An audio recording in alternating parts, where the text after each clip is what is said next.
As promised, I'm thrilled to be joined by vaccine expert Leah Durant, who has discovered that every year thousands of Americans suffer clinically recognized vaccine injuries ranging from chronic pain to paralysis. Leah, thank you so much for joining us on the program.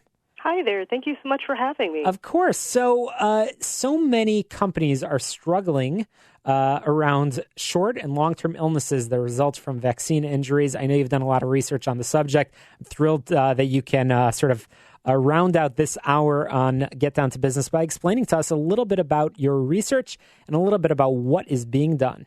Mm-hmm.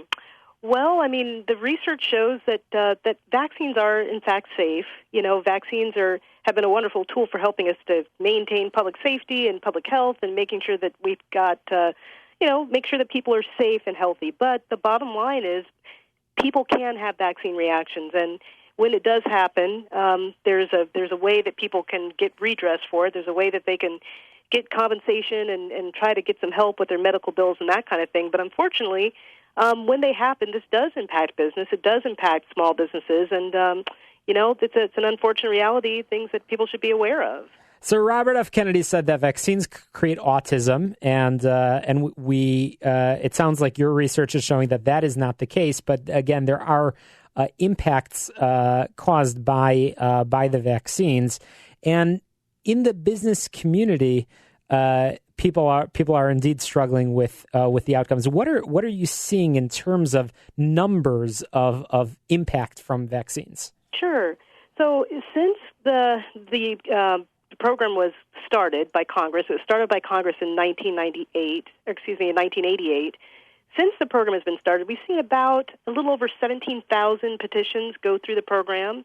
So again, I mean, their numbers are relatively low. We hate to sound alarmist about this kind of thing. So vaccines are safe, but the bottom line is that these things can happen. So generally what I see is that most of the injuries that we see are sort of reactions to the way that the vaccine was administered. So it's not necessarily that people are reacting to the contents of the vaccine, but they're reacting to an improper administration of the vaccine. So, for example, I've got clients that wind up with getting a vaccine. It goes too high in the shoulder, or it's a smaller weighted person, maybe an older person, where the needle over-penetrates, goes in, it damages the bursa, rotator cuff tears. I mean, just very painful injuries that can occur.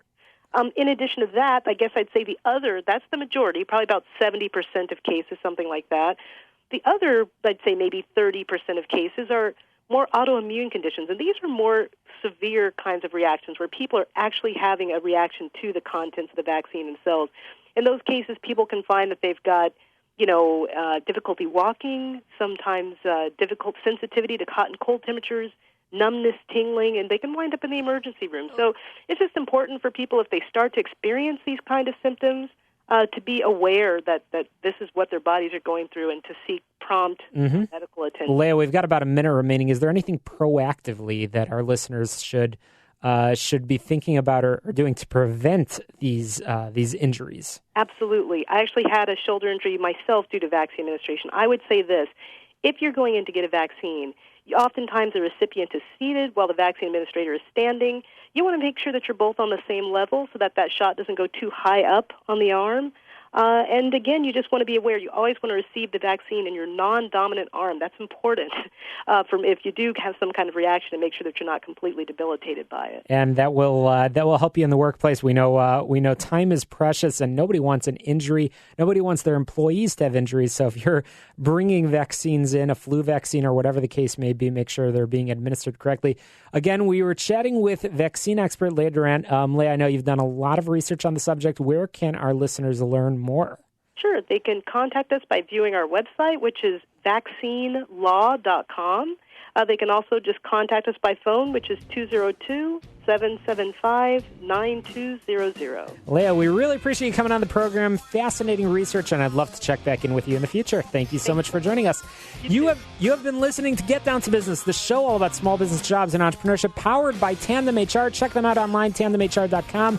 To success, let's get down to business. We'll talk to you next Sunday at the same time, same place, Sunday at 6 p.m. right here on AM 560. Have a great weekend.